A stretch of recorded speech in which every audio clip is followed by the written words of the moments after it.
Alors, je voulais tout d'abord remercier Estelle et Philippe de leur invitation, d'avoir accepté ma proposition. Je suis ravi d'être avec vous ce matin pour ces rencontres tout à fait stimulantes. Et donc, comme tu le disais, Estelle, je vais essentiellement centrer mon propos sur la formation des professeurs stagiaires étudiants premier degré dans le cadre du Master MEF. Donc, viser des enseignants qui se destinent à être en classe de maternelle ou de primaire. Donc, je ne vais pas développer de manière inconsidérée mes actions. Je vais tenter de synthétiser ça en une vingtaine de minutes. Et puis, je vais également me garder de toute généralisation hâtive. En effet, je me garderai de toute généralisation hâtive car il y a quand même de nombreux obstacles à la mise en place de ces actions. Parmi ces obstacles, quoique la bande dessinée soit reconnue officiellement, qu'elle ait intégré les programmes, qu'elle ait intégré les listes indicatives d'œuvres, nous n'avons pas, dans l'INSPE général de Nice, de cases vraiment, si vous me permettez un mauvais calembour, dévolues à la bande dessinée. Et il faut ruser, il faut utiliser d'autres espaces, d'autres modules. On n'a pas de fil directeur non plus, c'est-à-dire qu'on peut très bien avoir un étudiant sur un parcours total 3, 4, 5 fois dans 4-5 modules différents, avec lequel on pourra encourager une production de planches, d'œuvres et d'analyse de concepts autour de la bande dessinée. En revanche, certains pourraient complètement ignorer le parcours. Donc ça fait partie des problèmes. Un autre problème, j'en reviens à ce que disait Philippe hier matin, c'est la culture bande dessinée. La culture bande dessinée, et c'est vrai que là aussi ça pose question. Pour une recherche précédente, j'avais interrogé les stagiaires que j'avais en formation, et il se trouve que beaucoup ne lisaient pas de bande dessinée, et la grande majorité relisaient notamment les grands classiques franco-belges, et ils les relisaient notamment dans le cadre de leur lecture auprès de leurs enfants. C'est-à-dire qu'il n'y avait pas vraiment de découverte du genre, il y avait une redécouverte essentiellement, et ce problème de culture, on pouvait aussi le généraliser aux autres genres inscrits à l'école primaire.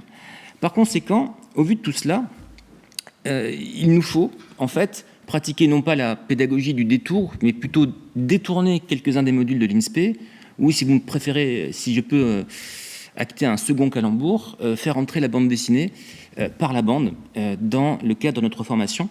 Et donc, il s'agit dans un premier temps d'utiliser des modules comme les heures d'art visuel, ou bien utiliser les dispositifs qu'on va appeler écrire autour de l'image, et profiter de ces heures-là afin de travailler justement la planche, la lecture des codes de la planche, ou pour reprendre ce que disait Yves Frémion hier, lutter contre l'aniconisme en justement montrant la construction d'images, la construction de planches. Il m'arrive donc de lancer un diaporama sur les codes de la bande dessinée et de, par exemple, faire réfléchir les étudiants stagiaires à la lecture des 4 premières cases de cette planche de Black et Mortimer, qui pose des problèmes de lecture et de compréhension. Et après avoir développé de nombreux aspects des codes liés à la bande dessinée, d'évoquer avec eux comment, par exemple, dans cette planche du silence de Malka, il est question de suggérer et de représenter la vitesse par une multiplicité de codes. Donc, utiliser cet espace-là afin, justement, de former l'œil, de former à la lecture d'images. Ça, c'est un préalable que j'essaie d'instaurer chaque fois que cela m'est possible. Je profite aussi de ce type d'action pour renouveler la vision traditionnelle qu'ont beaucoup d'étudiants, même si on a des groupes très, très, très hétérogènes. J'en profite, par exemple, pour montrer des objets BD liés à l'Oubapo qui sont parus aux éditions de l'association, et de faire pratiquer. C'est-à-dire que je prends mon propre Screwbabble. Le Screwbabble, pour ceux qui l'ignorent, c'est un immense Scrabble en case de bande dessinée. Je les fais pratiquer et jouer. Et puis, je leur montre également la réalisation de Baraou et Sardon, le cocktail que vous voyez sur la droite, donc des dés en bande dessinée.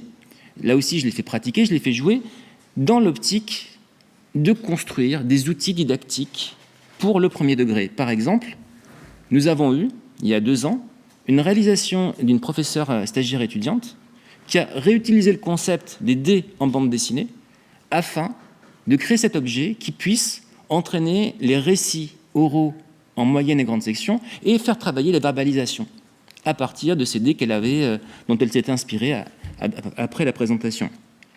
Donc, revenir sur les codes de la bande dessinée, revenir sur le panorama culturel et les œuvres, mais également, quand le temps nous est donné, faire travailler ces étudiants stagiaires à la production de planches. Ça fait partie aussi des outils. Beaucoup considèrent que c'est vite lu, donc ils conçoivent que c'est facile à créer. Donc là aussi, une démarche en plusieurs éléments. Prendre par exemple une planche de Gaston Lagaffe, en blanchir quelques cases et dans un premier temps demander un travail de scénariste. C'est-à-dire qu'il est demandé aux étudiants ici de remplir en mots les cases manquantes.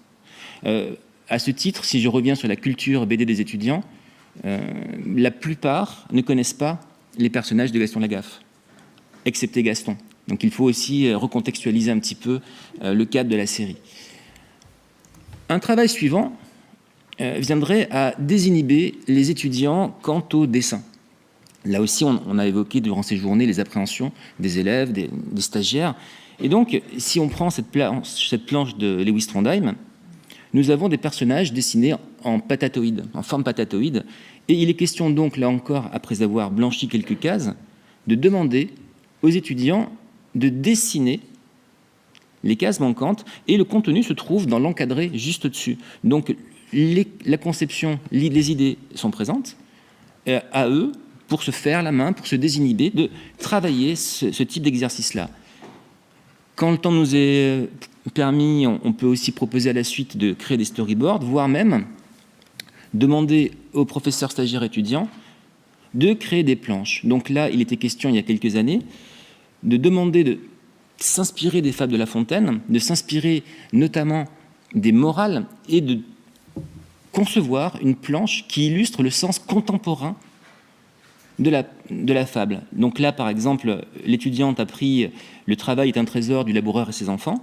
Elle a créé une histoire à partir de cette morale, et elle a repris le format du découpage avec la numérotation des cases, ce qui est dessiné, ce que l'on retrouve en texte, et enfin, les cadrages qu'elle a pu proposer.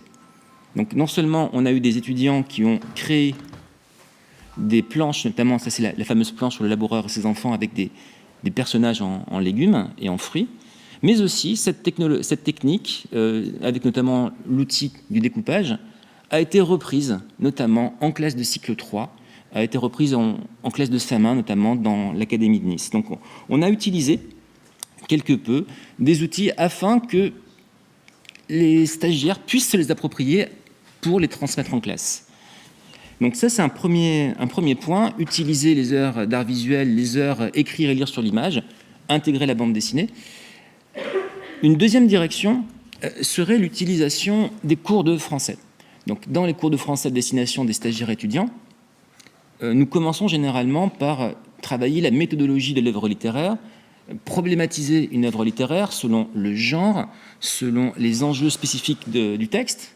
Et une fois que nous avons fait cela sur quelques récits, quelques nouvelles, nous basculons sur la bande dessinée et on lance un travail autour, dans un premier temps, de Petit Poilu, où il sera demandé de problématiser une séquence d'enseignement à partir de cette œuvre, selon les spécificités de l'œuvre et du genre.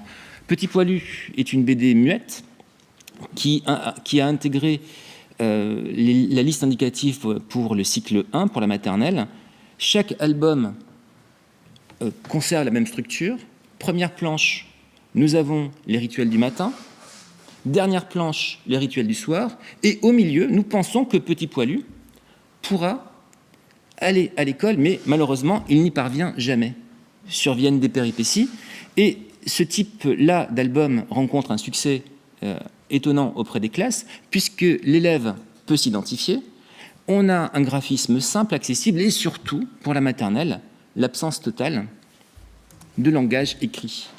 Donc ça, la péripétie de Mémé Bonbon. Et ce type d'album-là est travaillé en maternelle pour justement évoquer la verbalisation, pour évoquer les compétences orales, les compétences lexicales. Et Estelle, la photo que tu vois ici, en moyenne section, a même permis de développer un projet autour du vivant à partir de l'album Pagaille potager. Donc il y a aussi des projets transdisciplinaires qui peuvent se créer à partir des albums Petit Poilu. Donc ce type d'album-là génère chez certains stagiaires étudiants une appétence pour ce type de recherche, et il nous est arrivé également d'encadrer des mémoires sur Petit Poilu et la maternelle. On en a quelques-uns à l'INSPE de la Seine-sur-Mer. On a présenté aussi un autre album, généralement dans ce cours de français, toujours dans l'optique de problématiser autour du genre et autour de l'œuvre. On présente la série des Ours nains d'Émile Bravo. On présente notamment le deuxième des 4 tomes. Le premier appartient à la liste indicative pour le cycle 2. Cet album, lui aussi, est peu connu, voire complètement méconnu des étudiants. Donc c'est une découverte pour eux, une découverte qui plaît énormément, parce que ce qui importe aussi, c'est le choix du support.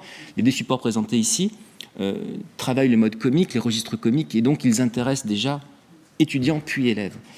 Donc la fin des 7 ours nains fonctionne selon le principe de Gianni Rodari de la salade de contes. Nous avons ici différents personnages issus des contes traditionnels qui se rencontrent, à qui il arrive des péripéties, qui reprennent tout cela sur le thème et sur le mode de la parodie. Donc, ce qui permet aussi des passerelles avec Shrek, avec la nombreuse littérature qui évoque les parodies de contes. Et là encore, on pourrait quasiment faire une communication sur toutes les déclinaisons possibles. Ça rencontre beaucoup de succès du CE1 au CM2, ce type-là, avec très souvent des achats chez les élèves de la série complète d'Émile Bravo.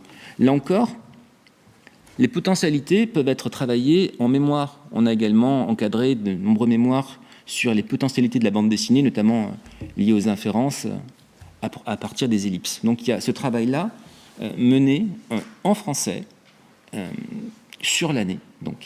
Et puis, on a également une 3e direction qui concerne spécifiquement les professeurs du premier degré. C'est tout ce qui relève des modules qu'on dit transversaux, et donc qui font appel à la pluridisciplinarité, à la transdisciplinarité des professeurs stagiaires étudiants du premier degré. Et donc ces modules-là sont également de différentes natures. On pourra par exemple tutorer ce qu'on va appeler les projets pédagogiques. Donc les projets pédagogiques, comme ça a été déjà évoqué ce matin, hier, c'est un projet que le professeur stagiaire étudiant mène sur toute l'année, donc qui nécessite un ancrage dans la classe.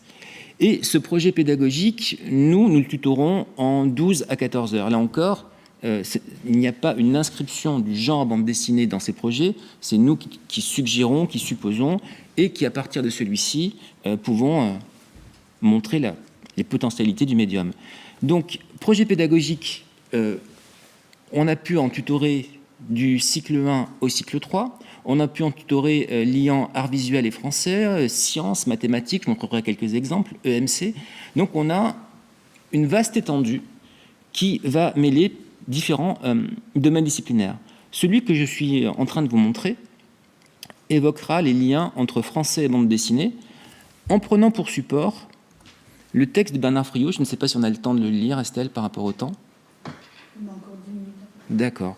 Alors, je vous laisse découvrir ce texte aux atouts évidents, la simplicité, l'humour. Donc, ce texte a un avantage, c'est qu'il a une structure aisément repérable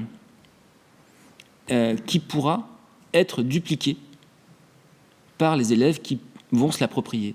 Donc, une fois que ce texte est lu, une fois que ce texte est compris, une fois que ce texte est assimilé en termes de caractéristiques, la professeure stagiaire a imaginé de faire écrire ses élèves des histoires sur le même canevas, sur le même schéma, avec des étapes facilement identifiables, 2 personnages objets qui ont des rêves, qui s'épanchent l'un à l'autre, et aucun des 2 ne pourra, in fine, réaliser son fantasme. Et comme cette structure-là était simple, il a été possible de pouvoir l'adapter en cases. Une étape, une case, une étape, une case, et la professeure stagiaire a pu, à partir de cela, créer un livre papier comme un livre numérique, reprenant page de gauche le texte, page de droite la planche. Donc utiliser les passerelles entre texte et image. Dans ces projets, on a pu également tutorer des projets autour des sciences, aussi autour des mathématiques, avec par exemple des problèmes mis en strip également, donc ce qui a facilité la compréhension des élèves. On a eu également beaucoup de projets autour de l'EMC, que cela soit notamment sur les questions de l'égalité filles-garçons, mais aussi autour du harcèlement, par exemple, avec le recours, par rapport au problème de dessin, à la photographie, qui est un outil, je pense, vraiment à ne pas négliger pour pallier les problèmes graphiques et les appréhensions. Nous avons, encore une fois, des récits en images. Donc, ce projet-là. Et on a même rencontré également des bandes dessinées faites en enseignement adapté en polystyrène auprès de l'ASH, donc auprès des enfants handicapés. Donc on a eu ce projet-là, on a eu ces réalisations-là menées de manière continue avec, là encore, un bel enthousiasme des élèves pour entrer dans la tâche avec la volonté de créer un produit fini et la satisfaction de voir celui-ci réalisé. Donc ça, c'est un premier type de module transversal, le projet pédagogique 12 à 14 heures. On a un autre projet, je ne sais pas s'il est pratiqué dans les autres INSPE, c'est le module qu'on appelle ancrage. Ce module ancrage, il est encore plus particulier. Les professeurs stagiaires étudiants se retrouvent en second semestre à devoir pratiquer en trinôme 3 heures, 3 séances dans une classe qui n'est pas celui du niveau dans lequel ils exercent normalement. Par exemple, si on a des étudiants stagiaires qui ont à l'année une classe en responsabilité en maternelle, ils feront un ancrage en cycle 2 ou cycle 3. Donc, ils ont ce dispositif-là de 3 heures. Un trinôme part dans une classe, là aussi liberté, soit chaque stagiaire assume une séance d'1 heure, soit ils se répartissent des éléments de la séance ou des groupes et ils fonctionnent ainsi. À eux de s'organiser. Donc nous tutorons des projets, là encore, selon nos goûts et nos envies. Donc évidemment, je vais parler de bande dessinée. Mais on a également un travail à mettre en place avec l'enseignant qui les accueille. Parce que là encore, il faut que nos étudiants stagiaires se coulent dans la progression mise en place par la maîtresse d'accueil. Il faut qu'ils prennent en considération les difficultés inhérentes à la classe, les problèmes de matériel, les problèmes... Donc là encore, il y a un travail de connexion, de réalisation, de communication entre les trinômes et les maîtresses d'accueil. Et donc, là encore, relativement à la bande dessinée, on peut proposer les ours nains, on peut proposer Petit Poilus, c'est certain, mais à ma grande surprise et à mon grand plaisir, depuis quelque temps, le support qui fonctionne vraiment, qui rencontre un succès unanime cette année en tout cas, ce sont les vraies histoires de l'art de Sylvain Coissard. Alors pour ceux qui n'en connaissent pas le principe, donc cet album paru en 2012 et qui a connu quelques suites, Sylvain Coissard et son équipe démontent les mystères liés à l'art contemporain, à notre ère de complotisme. Ils vont enfin révéler ce qui se passe pour des grands tableaux de la peinture occidentale. Si nous prenons par exemple le Cri, on sait, on a le tableau final, mais on ignore ce qui a pu se passer avant. Donc ils imaginent 2 cases, lesquelles évoquent l'origine du problème, une forme de situation initiale, un élément perturbateur, et on a un mini-récit en 3 cases. Pareil, traitement réservé à Arcimboldo. Et puis, nous avons également un support qui plaît énormément aux élèves comme aux étudiants, on se demande pourquoi. La chambre de Van Gogh. Donc, ce support-là a motivé tous les trinômes du printemps dernier, les 7 trinômes qu'on a pu encadrer à distance. Et donc, sur ces 3 heures, on a pu esquisser, on a pu tutorer une méthodologie commune à chacun des groupes. Alors, dans un premier temps, découverte du tableau, évocation de son apport dans l'histoire des arts, et puis, à partir du tableau, découverte du principe. Donc, qu'on ait à la fois l'élément final, mais aussi 2 cases qui inventent une histoire à propos de ce tableau. Donc, on a ce premier élément. Dans une démarche progressive pour acclimater les élèves à l'écriture et à cette démarche de récit, il s'agit ensuite, à partir d'un autre tableau, décrire l'élément perturbateur. On a la case 1, la case 3, manque la case numéro 2. Donc, qu'a-t-il bien pu se passer? Alors, ces activités que je vous montre, ces fiches, ont été menées en printemps dernier entre des CE2 et des CM2, pour rappeler un petit peu. Donc, dessiner individuellement la vignette. Et puis, on a eu quelques groupes qui ne voulaient pas reprendre cette méthodologie et qui ont voulu débuter ce travail sur les vraies histoires de l'art avec un puzzle de cases. Les cases étaient mises comme cela en vrac et il fallait les reconstituer et surtout, très important, verbaliser les liens. Pourquoi cet ordre-là? Qu'est-ce qui permet de définir cet ordre? Et il s'agissait ensuite de justifier l'ordre en question. Enfin, l'objet final, c'est écrire une véritable histoire de l'art à la manière de Quassar et de son équipe, avec un travail à la fois de scénariste, mais aussi de dessinateur. C'est-à-dire qu'on a le tableau final, on a le tableau original, à la fin, à charge aux élèves de composer les images 1 et 2, mais aussi, au préalable, d'imaginer les textes. Donc travail de scénariste, travail de dessinateur. Et écriture au propre de l'histoire, trouver un titre, illustrer individuellement l'une des deux planches, comme vous pouvez le voir ici, et quelques-unes des réalisations, pour terminer. Donc, les glaneuses de Millet, en fait, la véritable histoire des glaneuses, c'est qu'on a une tempête d'escargots et que les proies paysannes de Millet ramassent les escargots. On aura aussi des travaux avec le tableau d'Archimboldo, un personnage qui adorait une production faite en CE2. Je rappelle que c'est fait durant 3 heures, donc il faut aller assez vite. Un personnage qui plonge et au sortir de son plongeon, il est couvert de poissons. On a également une variante, c'est qu'un groupe a voulu utiliser le désespéré de Courbet à l'initiale, en première case. Et donc en première case, le personnage se gratte des poux, couvert de poux, d'où le problème et le prurite, les démangeaisons qui l'assaillent. Enfin, pour terminer sur ce dispositif, beaucoup de classes ont choisi de le présenter dans différents espaces de la classe afin de regrouper les créations par tableau original. Donc il y a une discussion qui a pu être menée autour des créations de chacun. On a même eu une étudiante qui l'avait menée en ancrage et qui l'a repris l'année suivante en pouvant amplifier, en dépassant le cadre des 3 heures et en proposant aux élèves une forme de lecture mystère, leur création, les créations de Quassar, mais le tableau original, le tableau de départ, occulté par une feuille, par un rabat, lequel était découvert après avoir consulté ce que chaque groupe avait conçu, pour qu'il y ait discussion autour de l'œuvre d'art. Donc j'en ai terminé avec ce dispositif des ancrages.